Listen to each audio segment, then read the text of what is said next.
Here we go. Okay. All right. Let me look at these teams. Oh my gosh, what do we got? Anubarak, Tyrael, so double warrior comp. Double And Warrior with only a gray main to dive with it, so I think the Tyrael might be Judgment. I hope so. You know, honestly, as good as Sank is, I love Judgment. Remember back in the day, and I know we were talking about showing off our little alpha portraits. There used to be this really awesome combo called the Crunchy Taco. I'm not familiar with the Crunchy Taco. You know, it was Falstad Hinterland Blast along with Judgment Tyrael. Why was that called the taco? The Crunchy Taco. Because it was, you crunched into it. It was a gilly thing. It was a gilly Oh, thing, yes. because like the washing machine actually looks like a washing machine. Yes. This was just like a crunch and sizzle, I guess. I don't know. Oh, okay. I don't know. Why don't you introduce our blue team for us, Kyle? Our blue team is gray main is Zabu Tak. Stop moving. They're already engaging. Just pull up your tab screen. It's all good. Oh, okay. We don't know what we're Tyrael. doing.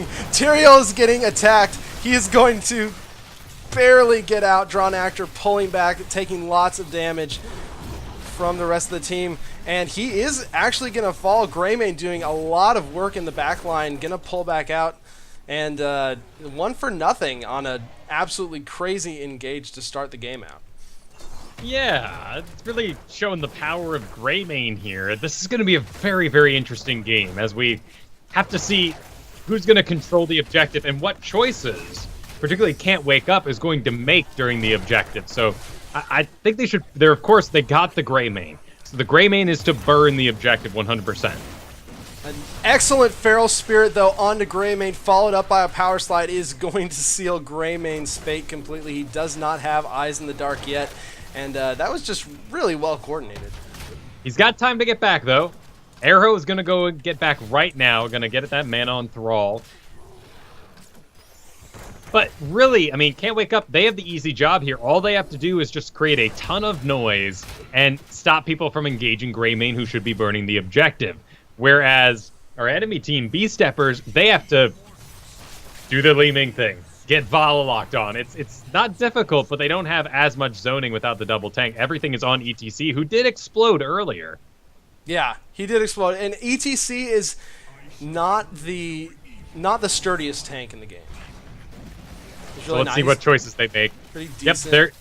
they're just gonna plow right into theirs. Looks like zoning by the Anubarak. Great job. He's gonna have to bail here, but Greymane burns objectives. Oh, yeah. And this Greymane on this map is just so incredible. He's probably the #1 damage on this map, besides maybe a Hunter's Mark, Tyrande on the Immortals themselves. One thing I want to point out, too, and remember, we are on the new patch, so Anubarak's Burrow does not make him invincible anymore, just unstoppable.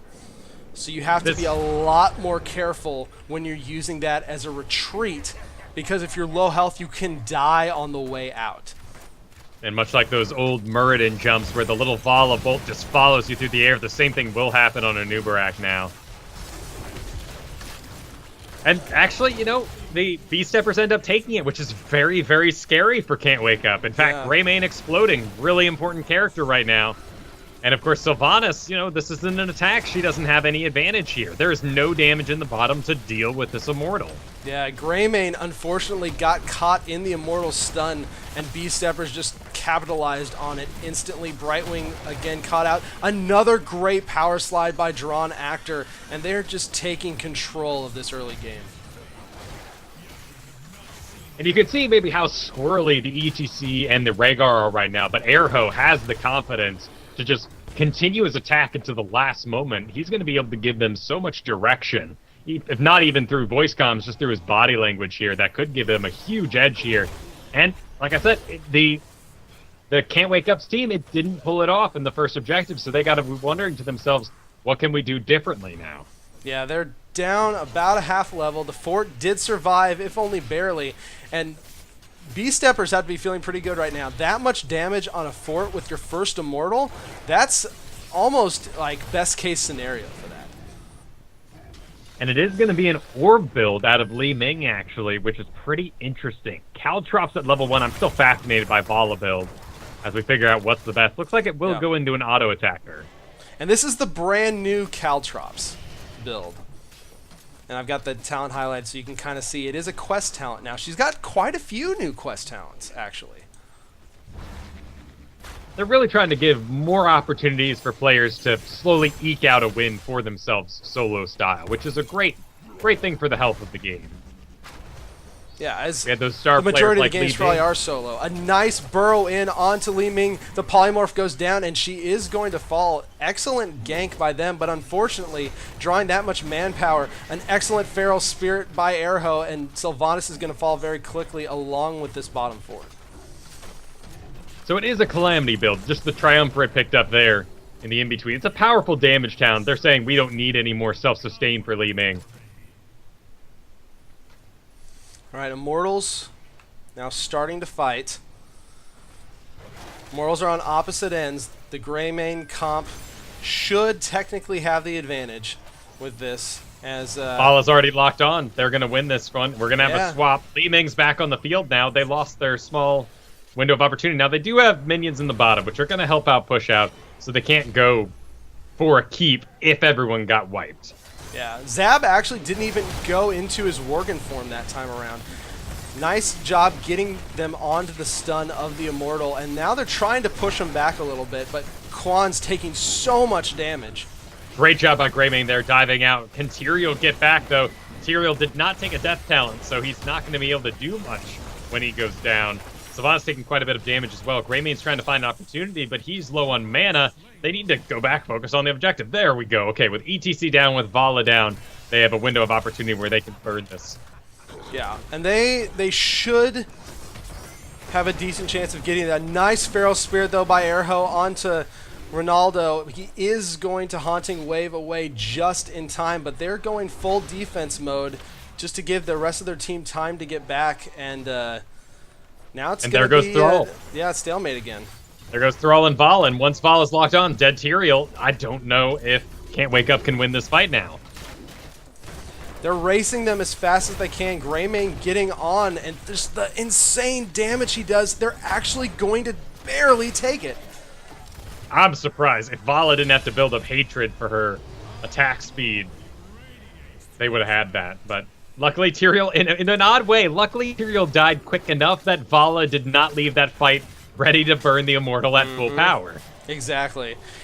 And let's be honest, too. This is not going to be a super strong Immortal.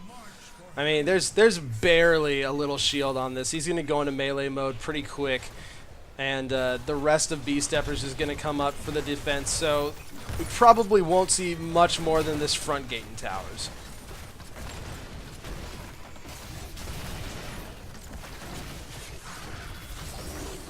Tyrael's putting together a fascinating build, but more on that in a second. Looks like this is going to get burned down. There's the ball lock on. You can immediately see it start to fall.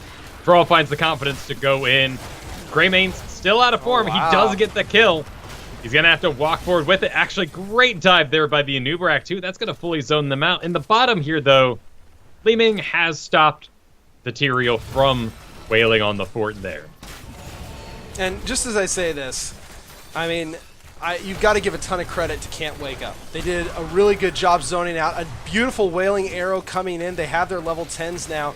And this is the power of Sylvanas. This Immortal should have been dead long ago. But Sylvanas, keeping everything completely distracted, has allowed them to push way further than they should have been able to. Looked like Anubarak went back in to try and zone for his team, but his team unfortunately didn't seem to quite get the memo, and they really wanted to save him.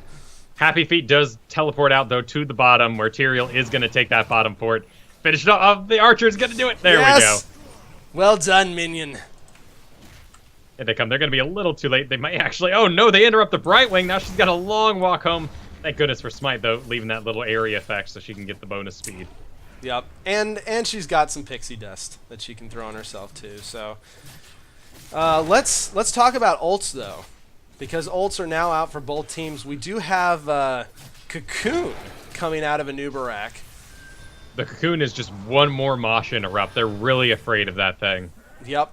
Sanct. It is going to be the Sanct instead of the Judgment, unfortunately. I would have liked to have seen Judgment, but Sanct is incredibly powerful. But we are going to see Emerald Wind out of Brightwing, something we don't see near as often. Yeah. But yeah, you're right. I mean, there is so much Mosh interrupt, and the Wailing Arrow, too.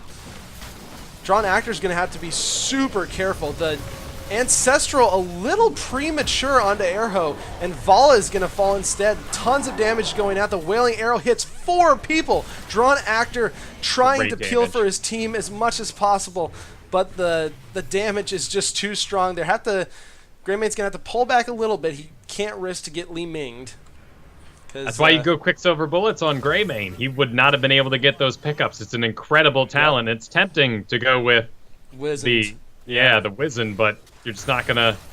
So here, the Sanctification is for the Greymane, and to make sure that he can finish up a Immortal that otherwise might go down. But here's the swap, and the enemy team is going to position in B-Steppers. I mean, they're 2 levels down, but they have the Wombo potential. Yeah, they do. The Mosh Pit is up. Several of the other abilities are down. There it is. And there's the Polymorph. Unable to... Good Polymorph. Saint goes down just kind of defensively to keep Tyrael alive. B-Stepper's trying to get as much damage in as possible. Nice. Emerald Wind to disengage. Happy Feet barely staying alive. The missiles are dodged, and they're going to have to pull back. Brightwing lives, and that was an incredible defense by Can't Wake Up. They got to not lose anybody. I agree. They did do an excellent job there, but they have to move fast. Otherwise, I mean, Vala's locking on. Thrall is down here defending solo. It won't be enough to stop them. They're going to try to burn it as much as possible. Here comes the ETC. I mean, they're actually zoning well. No damage being done right now to the enemy Immortal here. And actually, Greymane's a little too low to stay invested in the fight, and Brightwing's not someone who can heal him up quick enough. Great dodge there. Li Ming actually barely gets out. The Ancestral hitting Thrall at the perfect time. Happy Feet getting incredibly low. Airho wants it, and now it's just Zab and Anubarak, but Zab doing a great job, like you said, with that Quicksilver Bullets, able to stay back a little further, and they were just able to finish it off. I mean, honestly, an incredible job by B-Steppers there to do what they could. They were down a talent tier that entire time. But unfortunately, because of that defense, now they're going to have to defend against this fairly shielded Immortal.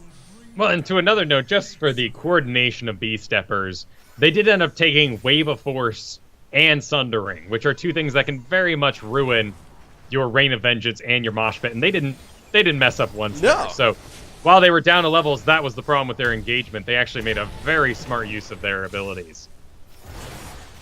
All right, Immortal pushing in. Unfortunately, the top keep for B-Steppers has fallen. The Immortal still with half shield. They're going to try and push in to get this double keep. Polymorph goes out onto Maddie, and the spikes from Anubarak have just been on point this entire game. Mosh Pit goes out. Emerald Wind, unfortunately, in Wailing Arrow, ready to knock it back. Thrall goes down. Maddie B running back as fast as he can, but the Cocoon comes out. Anubarak does end up falling, but the Immortal is still wailing on everything. Drawn Actor trying to get as much as he can, and the Ancestral goes in right before the Tyrael blows up. Now they have to get on this Immortal and finish it off. Great defense by them. They ended up going 3-2, but unfortunately, both of their keeps are down now. Great job by Warblow, really making use of the 2 stacks of Rain of Vengeance that you now get. Repositioning very well, getting out yet another more superior stun on top of it. I mean, that was just excellent play to keep them in this game. Patty B putting out that Ancestral just the moment when it was needed. Was beautiful. I was afraid that they made a huge error in going for the Tyrael in the first place. Yeah, and sometimes you have to be careful about when you kill the Tyrael just because of his death trait and that damage that he can do. But honestly, though, I think the Vala Rain of Vengeance charges were one of the best changes they made in her rework. I agree. I love it. Now we have some interesting talent picks coming out. Of course, Tyrael is still grabbing that Holy Ground, but we have double vulnerability, both out of the Cold Embrace on Sylvanas and the Critterize from Brightwing. a Executioner for Greymane. So actually skipping objective talents, going for more hero win talents, as they seem to be winning their fights right now and taking the objective later. So Beast Steppers is going to have to be really careful. They're going to have to constantly keep an eye on their base, especially when Can't Wake Me Up has these mercenaries pushing, as Winions can do their thing now. Thankfully, this is only 2 lanes, and it's a small map, so it's much easier to defend on this map than before. Erho, though, face checking, and he's going to pay for it with his life. The Wailing Arrow goes out, hits several people. Drawn Actor going to fall right afterwards, and this is horrible for Beast Steppers. You could hear that cowbell. It was just a predictive and perfect timing for the Emerald win. A little bit of an unlucky play there. But being levels down, they're actually coming up pretty quick. There's going to be a swap. Now, hopefully, if they can delay this out in any way they can. It looks like they won't be able to, though. They're going to have to go into the swap. It's hard because Vala is having to stay up top and deal with this minion wave push. I mean, they're doing what they can, but they can't 2v5. Well, you can see it in Vala's build here. She ended up going Siphoning Arrow, which is basically saying, I haven't been able to get in range long enough to get auto attacks to heal. So now I have to do a fantastic holy ground. Viterial just locking both Li Ming and Rhaegar in for the kill. And this could be the death knell, Kyle. It's tough. They got their 16s, though. I mean, you can't deny the sudden burst of power that's going to come out of Tempest Fury with Thrall. You know, the Mosh Pit, everything is ready to go. That's a lot of control. And if they can get them out early, they don't have the way to actually kill the Immortal before it gets into the base. But if they can get a pickup here, that would just be huge. Yeah, that's what they need right now. They need at least 1 or 2 character kills. But those catapults, they're going to lock on right now. You know, Double Tank is going to zone for that perfectly. I don't even think that anyone's going to be able to get back in there to deal with it. All right, there's a little bit of zoning. Here they come. Rhaegar's out of the box. Stun on Greymane. That'd be powerful if he could go down. Emerald Wind protects him just fine. Mosh Pit, though, does lock down, and it's interrupted. The Ancestral does go onto Vala. A nice Rain of Vengeance to stop them. But the Immortal is now wailing away on the core. People are falling. Li Ming goes down. Rhaegar goes down. Vala goes down, and that is just the end. It's tough, Kyle, at the end there when you have both those keeps down, because unless they won that team fight decisively, pretty much 5-0 or 4-1. You wouldn't have enough to finish the Immortal at the end anyways. Right, you basically, much like, you know, Terror, you get out there at the middle of the map, catch the Immortal, make sure you're walking back with it, win the fight there with it, and continue to do DPS the whole walk back. It's a really tough situation. I mean, as far as meta teams go, Beast Steppers has a really pretty group, and it's tough when a team like this goes down, but the Anubarak, the Brightwing. Oh my gosh. Opportunities to just destroy anything that ETC was trying to cook up was a bit too much. Yeah, it's so frustrating, right? You've got Sanctification, you've got Wailing Arrow, you've got Emerald Wind, you've got Cocoon. I mean, and not only that, you have Spikes from Anubarak, which can do that too. You have Polymorph from Brightwing. There's just so much interrupt on the side of Can't Wake Up.